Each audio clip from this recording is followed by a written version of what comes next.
வெற்றிவேல் முருகனுக்கு அரோகரா. தமிழோடு தையல் சேனலிற்கு தங்களை அன்புடன் வரவேற்கிறேன். இறைத்தமிழை இசைத்தமிழாய், இயல் தமிழாய், நாடகத் தமிழாய் கேட்க விரும்புவோர் நம்ம தமிழோடு தையல் சேனலை சப்ஸ்கிரைப் பண்ணுங்க, லைக் பண்ணுங்க, ஷேர் பண்ணுங்க. யான் பெற்ற இன்பம் பெருக இவ்வையகம். இன்று தங்களின் வெற்றிக்காகவும் நலத்திற்காகவும் நம்முடைய சேனலில் அனைவருக்கும் தமிழோடு தையல் சேனலுக்கு வணக்கம் பண்றோம். அனைவருக்கும் வணக்கம். நம் இல்லங்களில் உள்ள குழந்தைகளுக்கு விரைவாக சரியான நேரத்தில் திருமணம் நடந்தேற கேட்க வேண்டிய கதை வரிசை எண் 6. ஆண்டாள் திருக்கல்யாணம். ஆண்டாள் கல்யாணம் உலக மக்களின் நன்மைக்காகவும் அவர்களின் வாழ்வு உய்யவும் தீயவைகளை அழித்து அறத்தினை நிலைநிறுத்துவதற்காக இறைவன் இம்மண்ணுலகில் பல அவதாரங்களை எடுத்ததாக சான்றோர் பெருமக்கள் கூறுவர். வையகத்தில் எப்பொழுதெல்லாம் அநீதிகளும் தீய சக்திகளும் பெருகி நிற்கின்றதோ அப்போதெல்லாம் பெருமாள் அவதாரம் எடுத்து அவைகளை அழித்து மக்களை காக்கின்றார். பல அவதாரங்களில் சில அவதாரங்கள் இறைவனின் திருக்கல்யாண வைபவத்தோடு நிறைவடைகிறது. புனித திருத்தலங்களில் தெய்வ தம்பதிகளை தரிசித்து வழிபட்டால் வீடுகளில் மங்கள நிகழ்ச்சிகள் நடைபெறும். குறிப்பாக திருமணம் ஆகாத கன்னி பெண்களுக்கு திருமணம் கைகூடும் என்பது மரபு. அதுபோலவே தெய்வ திருமணங்களின் வைபோகத்தை படித்தாலும் கேட்டாலும் மங்களம் உண்டாகும். வீட்டில் திருமணம் போன்ற நற்காரிய நிகழ்ச்சிகள் நடைபெறும் என்பது இந்த மண்ணில் பூர்வீகமான நம்பிக்கையாகும். இறைவனிடம் நாம் காட்டுகின்ற அன்பை பக்தி என்று சொல்லுகிறோம். சான்றோர் பெருமக்கள் இந்த பக்தியை 5 விதமாக பிரித்து சொன்னார்கள். பண்டை காலத்தில் முனிவர்கள் சதா பகவன் தியானத்தில் ஈடுபட்டு ஒரு நிலையாக தியானத்தில் இறைவனை அடைந்தார்கள். இது சாந்த பக்தி என்பதாகும். அன்னை யசோதை கண்ணனை தன் குழந்தையாக பாவித்து அன்பு செலுத்தி இறைவனை வாழ்த்தி வணங்கி மகிழ்ந்தாள். இது வாத்சல்ய பக்தி என்பதாகும். பிள்ளை தமிழ் பாடி இறைவனை குழந்தையாக பாவித்து மகிழ்வது வாத்சல்ய பக்தி எனப்படும். பகவானை தன் உடன் பிறந்த தோழனாக கருதி அன்பு செலுத்துவது சக்கிய பக்தி எனப்படும். ராமனுக்கு தொண்டு செய்து அன்பு செலுத்திய அனுமன் போல இறைவனை எஜமானனாக கொண்டு தொண்டனாக இறை தொண்டு செய்து அன்பு செலுத்திய அனுமன் போல் இறைவனை எஜமானனாக கொண்டு இறை தொண்டு செய்து அன்பு செலுத்தியது தாசிய பக்தி எனப்படும். இறைவனையே நாயகனாக பாவித்து அவரிடம் காதல் கொண்டு அன்பு செலுத்துகின்ற பக்திக்கு மதுர பக்தி எனப்படும். அத்தகைய மதுர பக்தியில் இன்றைக்கு உச்சி மேல் வைத்து பாராட்டி பேசக்கூடிய பெருமாட்டி சூடி கொடுத்த சுடற்கொடியாய் போற்றி பாராட்டும் ஆண்டாள் ஆவாள். மாதங்களில் நான் மார்கழியாக இருக்கின்றேன். மார்கழி பொழுதில் வெண்பனி முத்துக்கள் மலர் மேல் விழுந்து அதிகாலை பொழுதில் கண் விழித்த கதிரவனின் செங்கதிர் சுடர் மலர்களின் மேல் இருக்கின்ற வெண்பனி முத்துக்களில் பட்டு தெரிக்கின்ற சுடரொளியில் நான் கண் விழித்து பாவை நோன்பு நாம் கண் விழித்து பாவை நோன்பு நோற்றால் பரந்தாமனை எளிதில் அடையலாம் என்பார் நம்மாழ்வார். பாவை நோம்பினை பெரும்பாலும் கன்னி பெண்கள் தான் நோற்பர். அந்த நோம்பின் உட்பொருள், கண்ணா, நான் அதிகாலை பொழுதில் உன்னை வழிபடுவது எதற்காக தெரியுமா? நீ என்னுடைய வேண்டுகோளினை ஏற்றுக்கொள்ள வேண்டும். நீ எடுக்கும் அவதாரங்கள் எதுவானாலும் அதில் நான் உனக்கு உறவு உடையவளாக எப்போதும் இருந்து அடிமை சேவகம் செய்ய வேண்டும் என்ற வேண்டுகோளினை வைப்பதற்காகவே நான் பாவை நோம்பினை நோக்கிறேன் என்று கன்னி பெண்கள் மார்கழி பொழுதில் பாவை நோன்பு நோற்பர். செண்பக மலர்கள் நிறைந்த அடர்ந்த காட்டு பகுதி. அந்த வனத்தில் முனிவர் ஒருவர் இருந்தார். அவருக்கு வில்லி என்பது பெயர். தான் இறைவனை பூஜித்து வழிபடுவதற்காக அக்காட்டு பகுதிக்குள் ஒரு பெரிய நந்தவனத்தை அமைத்து வேடுவனாக வாழ்ந்து வந்தார். நாட்கள் செல்ல செல்ல இறைவனது அருள் ஆணையின் வழி அந்த நந்தவனத்தை அழித்து நகரமாக்கினர். வேடுவன் வெள்ளியால் உருவாக்கப்பட்ட நகரமே பின்னாளில் வில்லிபுத்தூர் என்றாகியது. அதுவே இன்றைய திருவில்லிபுத்தூர் ஆகும். இத்திருத்தலத்தில் விஷ்ணு சித்தர் என்ற பெரியாழ்வார் வாழ்ந்து வந்தார். எம்பெருமானுக்கு திருத்துழாய் கைங்கரியம் செய்வதே தனது வாழ்நாளின் பிறவிக்கடன் என்று நினைத்து நாளெல்லாம் பொழுதெல்லாம் பெருமானை அர்ச்சித்து வந்தார். அன்றாடம் அதிகாலை பொழுதில் நந்தவனத்துக்கு சென்று பூக்கள் பறித்து இறைவனுக்கு அணிவித்து வழிபடுவது விஷ்ணு சித்தருடைய வாழ்வியல் முறையாகும். ஒரு நாள் நந்தவனத்திற்கு பூக்குடையுடன் சென்று பூ பறித்து கொண்டிருந்த பொழுது தென்கோடியில் உள்ள துளசி செடியின் அருகில் ஒரு குழந்தையின் அழுகுரல் கேட்டு திடுக்கிட்டார். பூக்கூடையினை கீழே போட்டுவிட்டு ஓடோடி சென்று துளசி செடியின் அருகில் நின்றார்.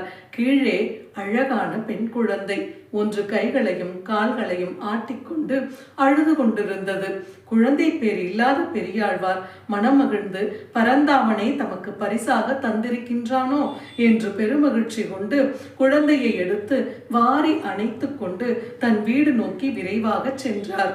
வீட்டு வாசலில் பெரியாழ்வாரின் மனைவியான விரஜை கணவனின் வருகைக்காக நின்று கொண்டிருந்த வேளையில் கணவன் கைக்குழந்தையோடு ஓடி வருவது கண்டு இவளும் எதிர்நோக்கி ஓடினாள். கையில் குழந்தையினை பார்த்ததும் இருவரும் பேரானந்தம் பெற்று விரஜை குழந்தையை வாங்கி கொண்டு வீட்டிற்கு வந்தாள். வீட்டிற்கு வந்த விரஜை குழந்தையை நீராட்டி பட்டாடை உடுத்தி அருகில் உள்ளோர் அனைவரையும் அழைத்து விருந்திட்டு குழந்தைக்கு கோதை என்று பெயரிட்டு மகிழ்ந்தார். விஷ்ணு சித்தர் ஓய்வு நேரத்தில் கோதைக்கு இதிகாச இலக்கிய சங்கீத பயிற்சிகளை முறையாக அளித்து வந்தார்.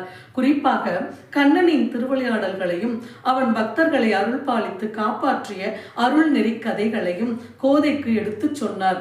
கண்ணனின் லீலைகளை கேட்டு கோதை மெய்மறந்து போனாள். கதைகள் கேட்க கேட்க உலகாகித சிந்தனைகளை எல்லாம் புறம் தள்ளிவிட்டு சதா சர்வகாலமும் கண்ணனையே ஜெபிக்க துவங்கினாள் கோதை. நாட்கள் செல்ல செல்ல கண்ணனின் மேல் தீரா காதல் கொண்டு தன்னை கண்ணனின் காதலியாகவும் கண்ணனை தனது காதலனாகவும் பாவித்துக் கொண்டு வழிபட ஆரம்பித்தாள் கோதை. அன்றிலிருந்து திருமணம் செய்து கொண்டால் கண்ணனையே திருமணம் செய்து கொள்வேன் என்று தீர்மானம் செய்து கொண்டாள். விஷ்ணு சித்தர் பெருமாளுக்கு அர்ச்சிப்பதற்காகவும் மாலையிடுவதற்காகவும் நந்தவனத்திற்கு சென்று பூக்களை பறித்து அதனை மாலையாக தொடுத்து எப்போதும் வைப்பது வழக்கம். விஷ்ணு சித்தர் இல்லாத போது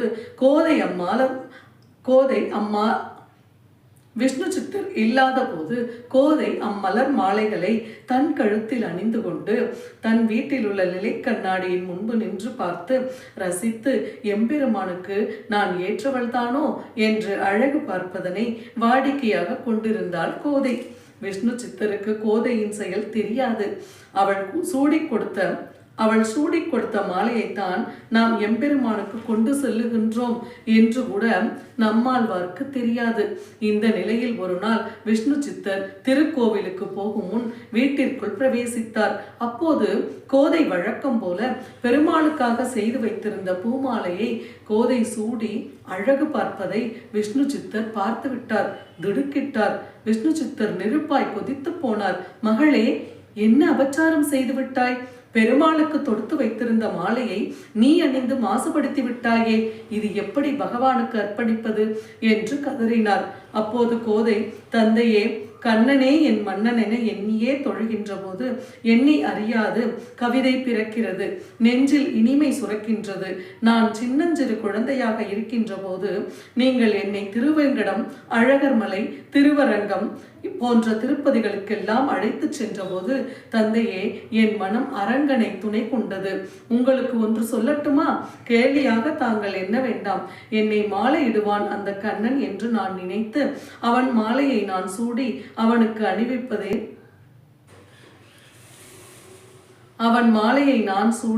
அவனுக்கு அணிவித்தேன் தந்தையே. இதில் ஏது குற்றம் கண்டீர்கள்? நீங்களும் அன்றாடம் நான் சூடி கொடுத்த மாலையைத்தானே அரங்கனுக்கு சாற்றி மகிழ்கிறீர்கள். தவறாக கருத வேண்டாம். என் சிந்தையில் உள்ளதை நான் கூறுகிறேன். திருவரங்கத்தில் பள்ளி கொண்டிருக்கின்ற பெருமானே என் நாதன், அத்திருவரங்கமே என் திருமண மாடம் என்று கோதை கூற விஷ்ணு சித்தர் மெய் மறந்து அன்றைக்கு பெருமாளுக்கு சாத்த வேண்டிய பூமாலையை சாத்தாது வீட்டிலேயே வைத்துவிட்டு அமர்ந்து விட்டார். உணவின்றி உறக்கமின்றி எம்பெருமானுக்கு எங்கே தீங்கிழைத்து விட்டோமோ என்று வீட்டு திண்ணையில் இரவு முழுவதும் கண் விழித்து உட்கார்ந்திருந்தார். அதிகாலை அவர் அறியாது கண் உறங்க அப்போது கனவு ஒன்று பளிச்சிட்டது. கனவில் பெருமான் தோன்றி, விஷ்ணு சித்தா, ஏன் இன்றைக்கு எனக்கு மாலை அணிவிக்கவில்லை என்று கேட்டார். அதற்கு விஷ்ணு சித்தர் நடந்த நிகழ்ச்சிகளை ஒன்று விடாமல் கூற, பெருமான் உன் மகள் கோதை சூடி கொடுத்த மாலையே எனக்கு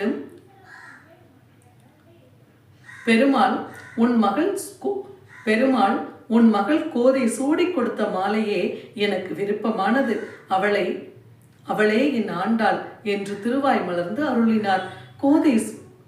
கோதை சூடாத மாலையை எம்பெருமானுக்கு அணிவிக்கின்ற போது பெருமானுடைய திருமுகம் வாடுவதையும், கோதை சூடி கொடுத்த பூமாலையை அணிவிக்கின்ற போது பெருமானின் முகம் மலர்வதையும் கண்ட பெரியாழ்வார் தன் மகள் சூடி கொடுத்த மாலையினையே பெருமாளுக்கு இனி சாத்துவது என்று முடிவெடுத்தார்.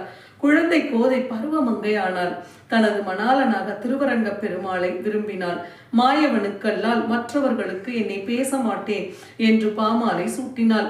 யமுனையின் நதிக்கரையில் கோபியர் அதிகாலை பொழுதில் நீராடி காத்யாயினி தேவியை வழிபட்டு, காத்யாயினி மகாதேவி, மகா யோகினி, யதீஸ்வரி, நந்தகோபம், கதி தேவி, பதின்மே குருதே நமக என்ற தோத்திரத்தை உச்சாரணம் செய்து வேண்டிக் கொண்டதால் கிருஷ்ண பகவான் அவர்களுடன் ராசலீலை செய்தான் என்பதை அறிந்து கொண்ட கோதை தானும் அவ்வாறு கண்ணன் மேல் பாவை நோன்பு நோக்க தீர்மானித்தாள். கோபிகைகள் யமுனைக்கரையில் காத்யாயினி விரதத்தை அனுஷ்டித்தது போல கோதையும் தனது தோழிகளை திருவாய்ப்படி கன்னிகைகளாகவும், திருவடபத்திர பெருமானை கிருஷ்ண பரமாத்மாகவும், திருவில்லிபுத்தூர் திருத்தலத்தை திரு ஆய்ப்பாடியாகவும் பாவித்து திருப்பாவை என்ற நூலை இயற்றினார். கோபிகள் யமுனைக்கரையில் காத்யாயினி விரதத்தை அனுஷ்டித்தது போல கோதையும் தனது தோழிகளை திரு ஆய்ப்பாடி கன்னிகைகளாகவும், திருவடபத்திர பெருமாளை கிருஷ்ணனாகவும், திருவில்லிபுத்தூர் திருத்தலத்தை திரு ஆய்ப்பாடியாகவும் பாவித்து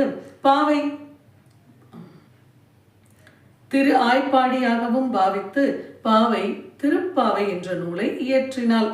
மார்கழி திங்கள் மதி நிறைந்த நன்னாளில் நீராட போதுமினோ நேரிழையீர் சீர்மழ்கும் ஆய்ப்பாடி செல்வச் சிறுமீர்கள் கூர்வேல் கொடும் தொழிலன் நந்தகோபன் குமரன் ஏரார்ந்த கன்னி யசோதை இளம் சிங்கம் கார்மேனி செங்கன் கதிர்மயம் போல் முகத்தான் நாராயணனே நமக்கு பறை தருவான் பாரோர் புகழ படிந்தேலோர் எம்பாவாய்.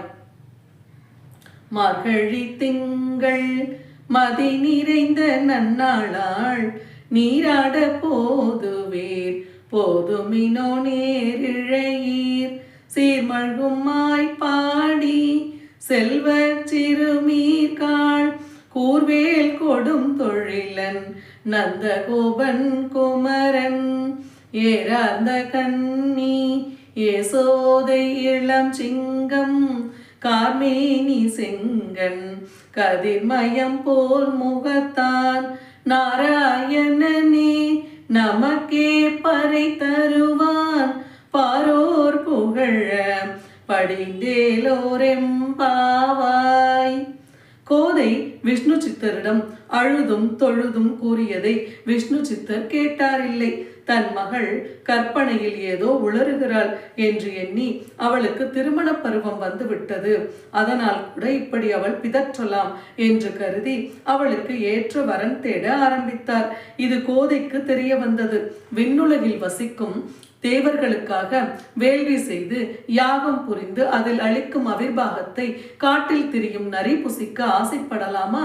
சக்கர கதாபாணி ஸ்ரீ நாராயணனுக்காக அர்ப்பணம் செய்வதற்காக வளர்ந்து வரும் என்னை ஒரு சாதாரண மனிதனுக்கு கொடுப்பதாக இருந்தால் நான் உடனே உயிர் தியாகம் செய்து கொள்வேன். பிதற்றி நினைவிலும் கனவிலும் கண்ணனையே நினைத்தாள் கோதை. அப்போது தான் கண்ட கனவில் கண்ணனை நினைத்து பாடிய 10 பாடல்களை என்றைக்கும் அழியாத ஜீவிதமானவை. அந்த 10 பாடல்களையும் படிப்பவர்கள், படித்து கேட்பவர்கள் திருமணம் வைக்கப்பட்டு நன்மக்களையும் பெற்று பெருவாழ்வு வாழ்வார்கள் என்பது நியதி. தான் கண்ணனையே நினைத்து கனவு கண்ட காட்சிகளை கோதையே இதோ விளக்க கேட்போம். 1000 யானைகள் சூழ்ந்து வர அதன் நடுவே நடந்து வரும் என் நம்பியை பொன்னாலான பூரண கும்பத்துடன் வரவேற்பதையும் எல்லா திசைகளிலும் தோரணங்கள் கட்டி அலங்கரித்திருப்பதை நான் கனவில் கண்டு மகிழ்ந்தேன். நாளைக்கு திருமண நாள் என்று நிச்சயித்தமையும் கமுகும் வாழையும் செறிந்த கவினுரு பந்தலின் கீழ் கோவிந்தன் என்கிற மாதவன் கட்டிலம் காலை புகுந்து வந்ததையும் தோழி நான் கனவில் கண்டேனடி. இந்திரனை தலைவனாக கொண்ட வானவர்கள் எல்லாம் வருகை தந்து என் திருமணத்திற்கு பெண் பேசி மந்திரம் உரைத்து மங்களம், புத்தாடை, பட்டாடை, மண மாலைகளுடன் நிற்பதை நான் கண்டேனடி. துர்காதேவியே எனக்கு அந்த மாலையினை அணிவித்து வாழ்த்தியதை கண்டேனடி தோழி. நான் 4 திசைகளில் இருந்தும் புனித நீர் கொண்டு வந்து புரோகிதர்கள் மந்திரம் ஓத புனிதனாகிய என் காதலன் கண்ணனுக்கும் எனக்கும் காப்பு கயிறை கட்டியதை கனவில் கண்டேன் என் அருமை தோழியே. சூரிய ஒளி போன்ற சுடர் எரியும் கலசத்தை கைகளில் ஏந்தி பாடலில் வல்ல அணங்குகள் எதிர்கொண்டு அழைக்கவும் வடமதுரை மைந்தனும் மன்னனுமான கண்ணன் நடையழகு பயின்று வந்ததனை கனவில் கண்டேனடி தோழி. மத்தளம் முழங்க மங்களச் சங்கு விட்டு விட்டு ஒலிக்க முத்து மணிகளால் அலங்கரிக்கப்பட்ட பந்தலில் மதுசூதனன் வந்து நின்று என் கரங்களை பற்றுவதை கனவில் கண்டேனடி தோழி. சொன்னால் பழிக்கக்கூடிய நல்ல மொழிகளை சொல்லுபவர்கள் தருப்பை பரப்பி வேத மந்திரங்களை ஓதியும் சூரிய தழல் போன்ற சினம் உடையவனும் களிறு ஒத்தவனுமான என் கண்ணன் கரத்தை பற்றி நான் அக்னியை வலம் வந்ததை கனவில் கண்டேனடி தோழி. இப்பிறவிக்கும் இன்னும் வரும் 7 பிறவிக்கும் பற்றுக்கோடாக விளங்குகின்ற எம்பெருமான் பரந்தாமன் தன்னுடைய செம்மையான திருக்கரத்தால் என் பாதங்களை பற்றி நான் அம்மி மிதித்து ஆனந்தப்பட்டு பரவசம் அடைந்ததையும் கனவில் கண்டேனடி தோழி. எரிகின்ற அக்னியின் முன் என்னை நிறுத்தியதையும் அறிமுகனாகிய அனந்தனின் கைமேல் என் கரங்களை வைத்து பொறியை தீயில் இட்டதையும் கனவில் கண்டேனடி தோழி. குங்குமத்தையும் குளிர்ச்சியான சந்தனத்தையும் பூசிக்கொண்டு மங்கள வீதிகளில் வலம் சென்றதையும் பங்கைய கண்ணனுடன் யானை மேலிருந்து மஞ்சள் நீர் ஆடியதையும் கனவில் கண்டேனடி தோழி. இதனை தனது தோழிகளிடம் கோதை எடுத்துச் சொல்லி தனது உள்ளத்தில் கண்ணன் ஒருவனே குடிகொண்டிருக்கிறான் என்று நிரூபிக்கும் வகையில் 10 பாடல்களை பாடி மகிழ்ந்தாள் கோதை. இதோ அந்த 10 பாடல்கள். வாரணம் 1000 சூலவலம் வந்து நாரண நம்பி நடக்கின்றான் என்றெதிர் பூரண பொற்கொடம் வைத்து புறமெங்கும் தோரணம் நாட்ட கணா கண்டேன் தோழி நான். நாளை வதுவை மனமென்று நாளிட்டு பாலை கமுகு பரிசுடை பந்தல் கீழ் கோலரி மாதவன் கோவிந்தன் என்பானோர் காலை புகுத கணா கண்டேன் தோழி நான்.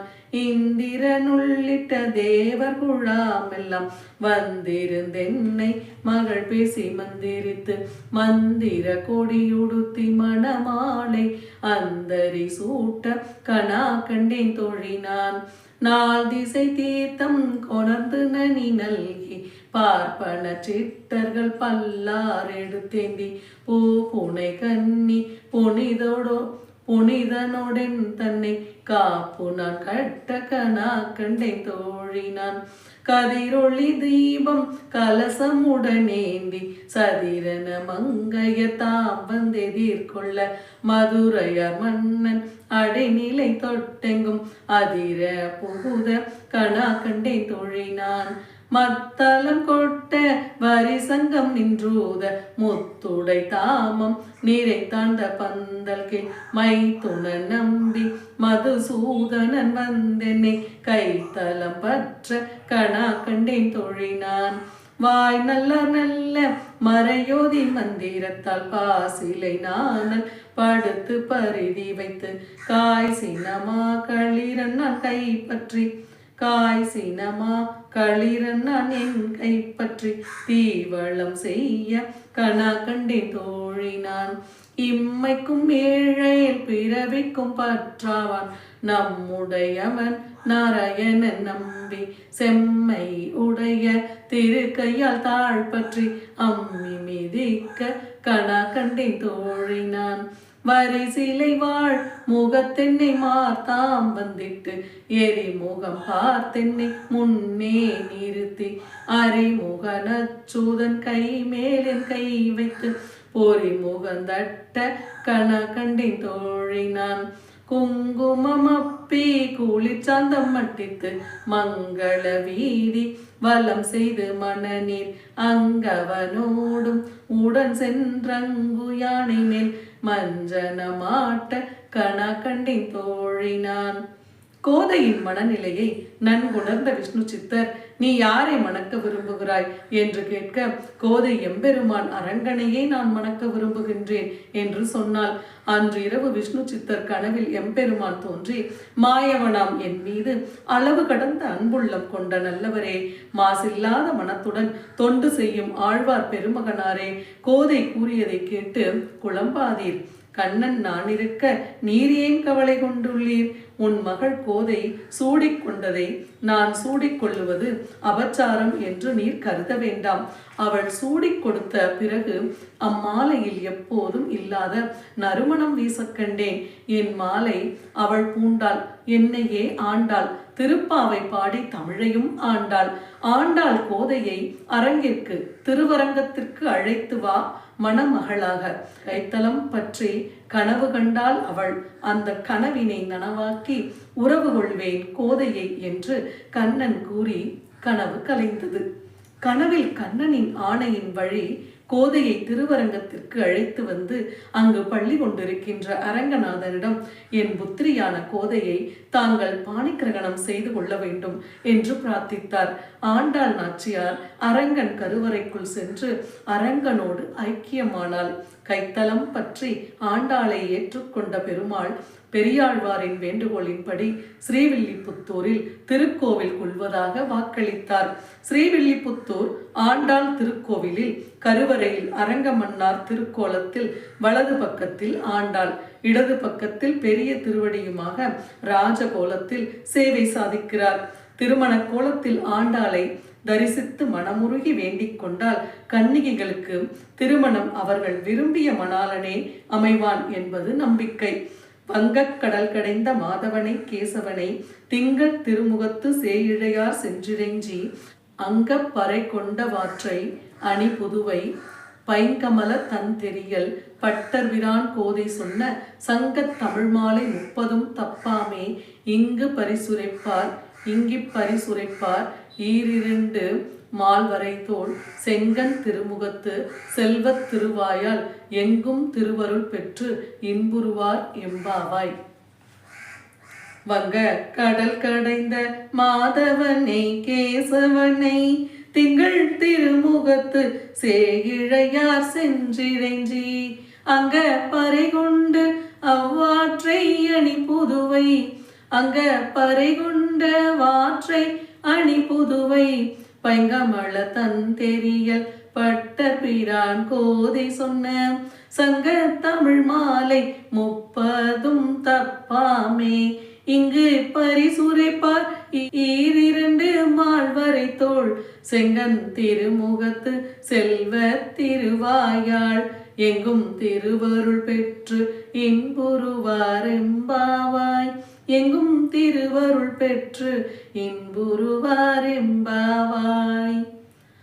திருவரங்கநாதனோடு ஆண்டாளின் திருக்கல்யாணம் இனிதே நிறைவு பெற்ற இக்கதையினை இப்பொழுது படித்த கேட்ட நம் அனைவரின் இல்லங்களிலும் இருக்கும் குழந்தைகளுக்கு மிக அருமையான மிகச் சரியான மாப்பிள்ளைகள் பெண்கள் வந்து திருமணங்கள் இனிதே நடந்தேறி அக்குழந்தைகள் அனைத்து பாக்கியங்களையும் பெற்று வாழ்வார்கள் என்பது நியதி. நன்றி. வாழ்க வளத்துடன். இப்பவே சப்ஸ்கிரைப் பண்ணுங்க. தங்களின் அன்போடு என்றென்றும் தமிழோடு தையல்.